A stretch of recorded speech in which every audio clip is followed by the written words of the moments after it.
Aujourd'hui, un phénomène alarmant sévit aux États-Unis, la montée inquiétante de la xylazine, surnommée la drogue des zombies. Les impacts de cette substance dévastatrice restent inconnus du grand public. Cette vidéo n'encourage pas la consommation de drogue, qui est dangereuse pour la santé, la société et la loi. Elle vise à vous informer et à vous sensibiliser sur les risques et les conséquences de la drogue. Restez avec nous jusqu'à la fin pour en savoir plus.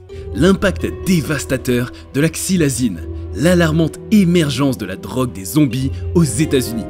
En février 2023, l'agence américaine du médicament FDA a pris des mesures pour contrôler l'entrée illégale de la xylazine suite à son utilisation croissante aux États-Unis. Elle est largement répandue principalement à San Francisco et elle crée une forte dépendance et peut engendrer des problèmes respiratoires, cardiaques et une baisse dangereuse de la température corporelle pouvant être mortelle. Ces effets incluent également de graves lésions cutanées qui s'infectent facilement et peuvent nécessiter une amputation si elles ne sont pas traitées rapidement.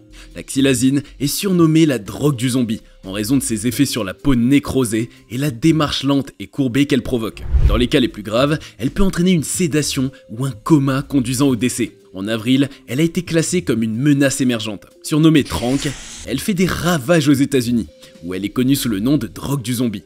Les personnes qui en consomment errent dans les rues des grandes villes comme des pantins désarticulés et leur chair peut se nécroser. Les effets inédits de cette drogue, remarqués par les autorités sanitaires américaines, sont visibles dans des photos prises à Philadelphie en septembre dernier et dans de nombreuses vidéos sur les réseaux sociaux, notamment sur TikTok. La détection de la xylazine par l'agence antidrogue américaine, DEA, a augmenté de près de 200% dans le sud des États-Unis et de plus de 100% dans l'ouest entre 2020 et 2021. Elle est présente dans 25% des drogues vendues au niveau national, atteignant même 90% des drogues saisies à Philadelphie. Cette prolifération rapide, son coût abordable et sa disponibilité facile préoccupent les autorités sanitaires. Selon le docteur Judith Trinkart, médecin addictologue en 2022, 26% des décès par overdose à Philadelphie étaient liés à la xylazine, parfois vendue à seulement 6 $ le kilogramme. Approuvée pour un usage vétérinaire par la FDA depuis 1972, elle n'a pas d'autorisation pour un usage humain. Mais depuis les années 2000, elle a été détournée sous forme de drogue injectable, causant des effets tels que le ralentissement de la respiration et du rythme cardiaque à des niveaux dangereux, des infections graves pouvant mener à des amputations ou encore un fort effet de sédation. Ses propriétés analgésiques apaisent la douleur, détendent les muscles et provoquent une sensation d'euphorie, des hallucinations, des états de stupeur et des pertes de conscience. La xylazine agit en tant qu'agoniste des récepteurs adrénergiques, sa toxicité pouvant entraîner des effets cliniques tels que la dépression respiratoire, le coma,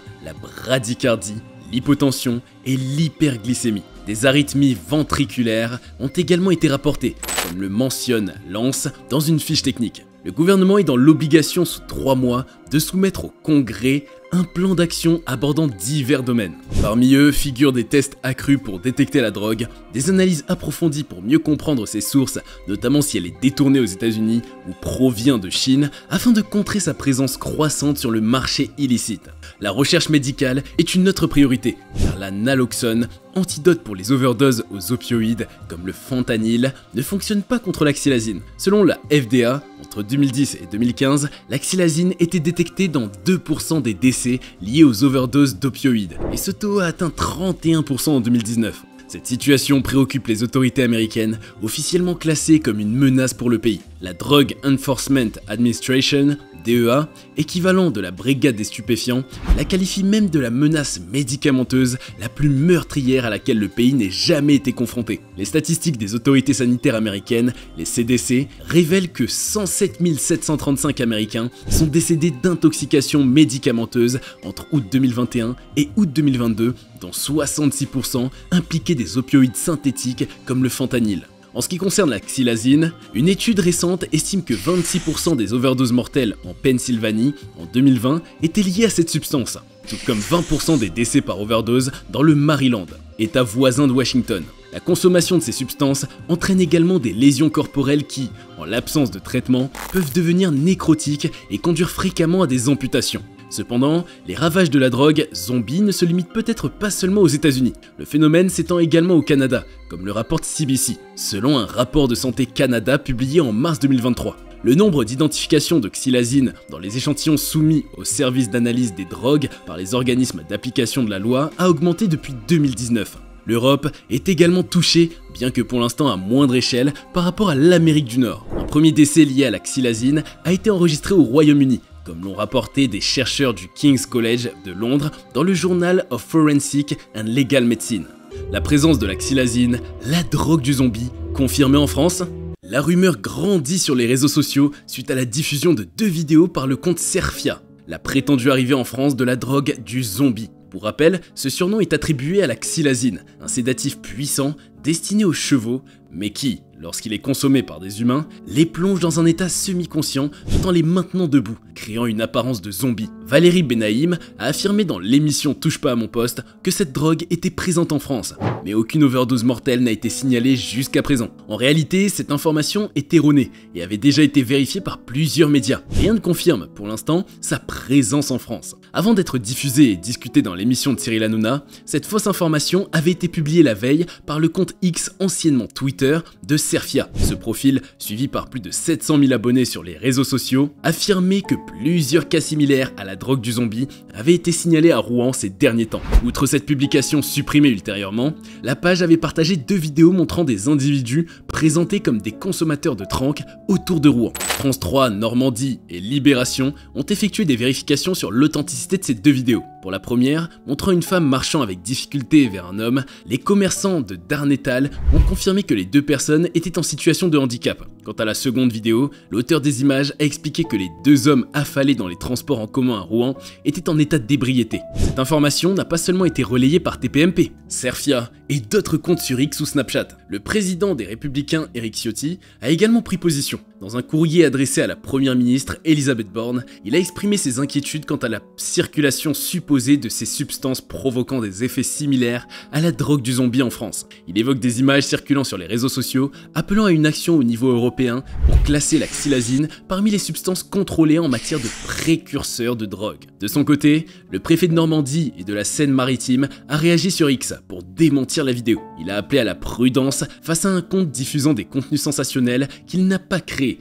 incitant à ne pas partager d'informations non vérifiées. L'autorité de régulation de la communication audiovisuelle et numérique, selon Libération, a été sollicitée pour examiner la séquence controversée diffusée sur le plateau de Cyril Hanouna. L'animateur s'est excusé lors de son émission du 13 septembre envers la ville de Rouen et les personnes impliquées dans les vidéos, tout en maintenant que l'information diffusée n'était pas une fake news. C8 a déjà été condamné à une amende de 500 000 € en juillet pour avoir diffusé une séquence sur l'adrénochrome, une drogue prétendue à base de sang d'enfant, également dans TPMP. La dictologue Amine Benyamina, observateur attentif de cette séquence médiatique très médiatisée, confirme au monde qu'aucun consommateur de la drogue du zombie n'a été repéré qu'en France jusqu'à présent. En tant que président de la Fédération française d'addictologie, il affirme qu'il aurait certainement été informé s'il y avait eu des cas. L'Observatoire français des drogues et des tendances addictives confirme cette absence de cas et critique l'utilisation du terme drogue du zombie, la qualifiant de stigmatisante. Les effets graves, comme la dépression respiratoire, la nécrose cutanée, la baisse de la tension artérielle et la chute de la température corporelle associée à la consommation de tranq, conduisent souvent au décès, déplore le professeur Benyamina. Aux États-Unis, le nombre d'overdoses mortelles liées à ce produit a considérablement augmenté entre 2018 et 2022, d'après le Centre de contrôle et de prévention des maladies. Ce problème de santé publique préoccupant est ciblé par l'Agence américaine des médicaments qui tente de restreindre plus strictement l'importation de xylazine depuis février. Le Canada lui aussi s'inquiète de la hausse de la consommation de ce produit, bien plus puissant que la morphine et l'héroïne. Malgré l'absence de cas signalés en France, le professeur Benyamina reste vigilant. Il souligne la rapidité de suivre les tendances mondiales, considérant que ces produits pourraient un jour franchir les frontières. Et nous voici à la fin de cette vidéo et nous vous remercions pour votre attention. Si notre contenu vous a plu, n'hésitez pas à vous abonner, à activer les notifications en cliquant sur la cloche et à nous donner un pouce levé. Nous tenons à vous remercier chaleureusement pour votre enthousiasme tout au long de cette expérience. Restez connectés car de passionnantes découvertes vous attendent très prochainement sur Cultination.